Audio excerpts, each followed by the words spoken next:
In the sun-scorched expanse of California's Mojave Desert, a peculiar dome rises from the sand, its white curves gleaming under an endless sky. This is the Integratron, a structure born from the dreams of a man who claimed to speak with beings from another world. George Van Tassel, mechanic, pilot, aerospace engineer, and self-proclaimed contactee, believed this dome could defy the laws of nature, offering humanity rejuvenation, anti-gravity, and even time travel. His story is one of audacity, mystery, and a relentless quest to touch the cosmos. This is the tale of Van Tassel and his Integratron, a monument to a time when the line between science and science fiction blurred in the desert heat. Born in 1910 in Jefferson, Ohio, George Van Tassel was a man of machines from the start.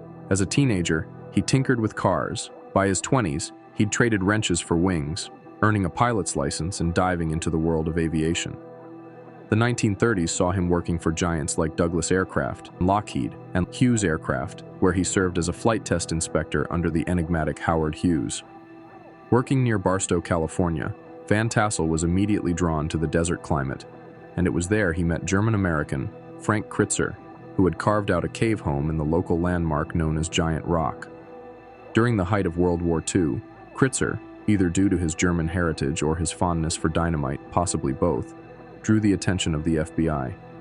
When local police officers arrived to question him, Critzer set off an explosion, killing himself. After the war, undeterred by Critzer's untimely end and the grisly paint job he left inside his cave home, Van Tassel purchased the Giant Rock property and moved his family in.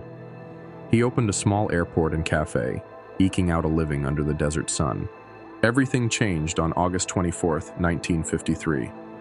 That night, Van Tassel claimed he was awakened by a visitor from Venus, a being named Solganda, who emerged from a glowing scout ship. Through telepathic communication, Solganda instructed him to build a machine unlike any other, a device to unlock the secrets of life, gravity, and time itself.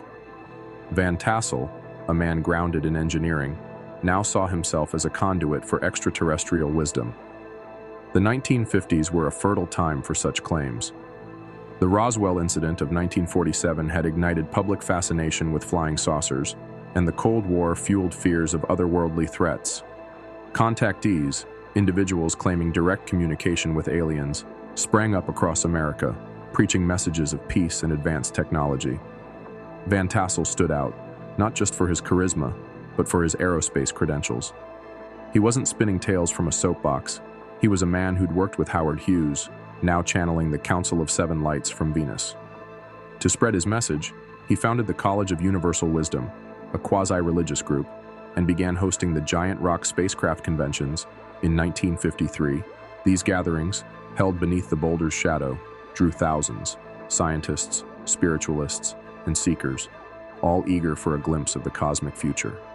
It was in this fervor that the Integratron took shape. In 1958, Van Tassel broke ground 3 miles south of Giant Rock.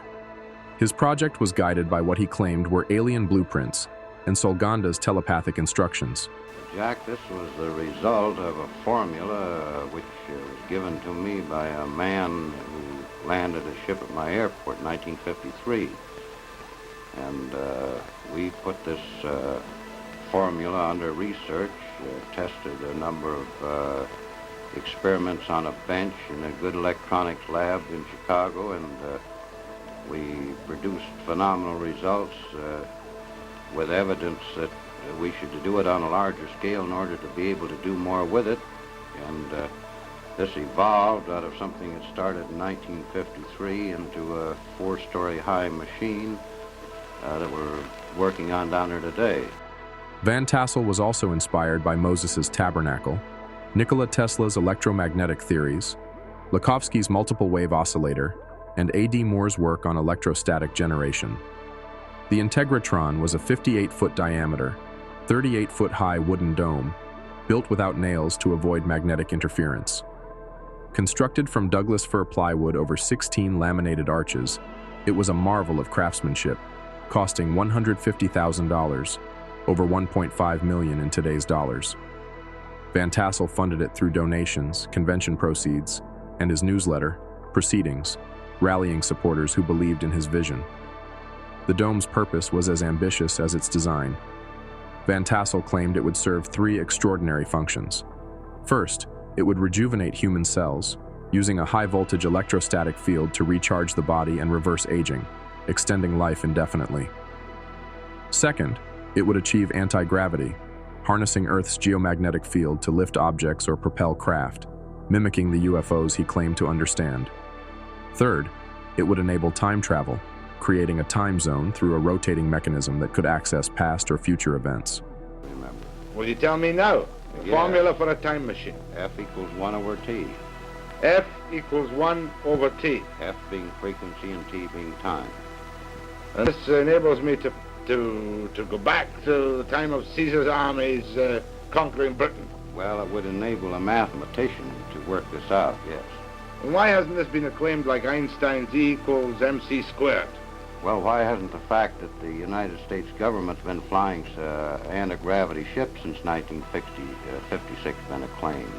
At its core was a planned 60-foot electrostatic die rod, a spinning device meant to generate 50,000 volts of static electricity, tapping into atmospheric free energy.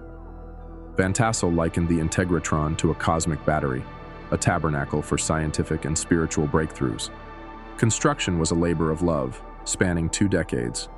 Van Tassel and a small team of volunteers worked tirelessly, pouring concrete, shaping wood, and dreaming of the day the dome would hum with otherworldly power. By the late 1970s, the exterior was complete, its white dome a striking contrast to the desert's reds and browns. But the interior, the critical machinery, including the D-rod and Tesla-inspired coils, remained unfinished. Van Tassel's plans hinged on this equipment, yet he kept many technical details secret, sharing them only with close confidants. His secrecy, coupled with the project's slow progress, stirred both anticipation and skepticism among followers. The Integratron's location added to its mystique. Van Tassel believed giant rock and its surroundings held unique geomagnetic properties, amplifying the dome's potential. He conducted channeling sessions in a 400-square-foot chamber beneath the boulder, claiming to receive ongoing alien guidance. His conventions grew, peaking at 10,000 attendees. Scientists mingled with mystics, some intrigued by Van Tassel's engineering background, others drawn by the promise of cosmic secrets. Yet mainstream science remained unmoved.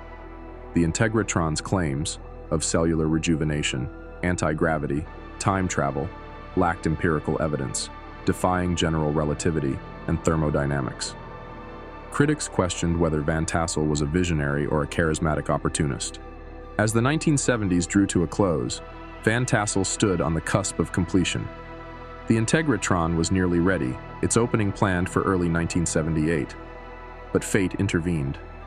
On February 9, 1978, in Santa Ana, California, Van Tassel suffered a heart attack and died at 67. The timing, just weeks before the dome's debut, was devastating. His sudden death left the Integratron incomplete, its machinery uninstalled, its promises untested. For followers, the loss was more than personal. It was a blow to a dream that had captivated thousands. Whispers of conspiracy soon emerged. Van Tassel's death, described as mysterious by some, sparked rumors of foul play. Fringe sources claimed U.S. government agencies, wary of the Integratron's supposed technology, had a hand in his demise. Others alleged that after his death, critical equipment was confiscated, preventing the dome's activation. FBI files confirm the agency monitored Van Tassel, likely due to his UFO claims and large conventions during the Cold War. But no declassified documents link the FBI to his death or equipment seizure. With Van Tassel gone, the Integratron fell silent. His family, unable to continue, left the dome to decay. It might have been forgotten, a relic of a bygone era, but in 1987, sisters Joanne, Nancy, and Patty Carl purchased the site. They saw potential not in anti-gravity or time travel, but in the dome's remarkable acoustics. Restoring the structure, they transformed it into a venue for sound baths, meditative sessions where visitors lie beneath the dome, enveloped by resonant tones. The Integratron's perfect acoustics, a byproduct of its exacting design, gave it new life.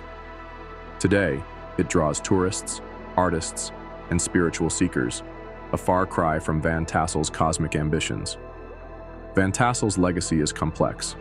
His books, letters, and his giant rock conventions shaped the Contactee movement, blending UFO lore with New Age spirituality.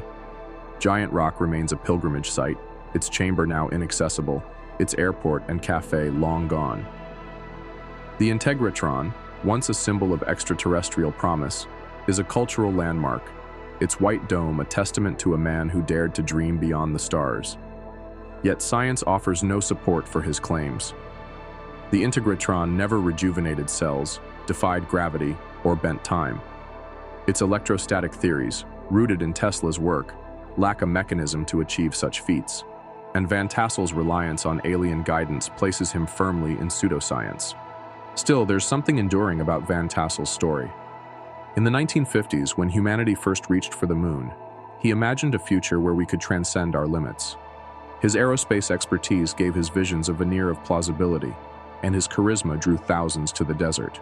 The Integratron, unfinished and unproven, stands as a monument to that era's boundless curiosity, a time when UFOs, free energy, and cosmic wisdom seemed within reach.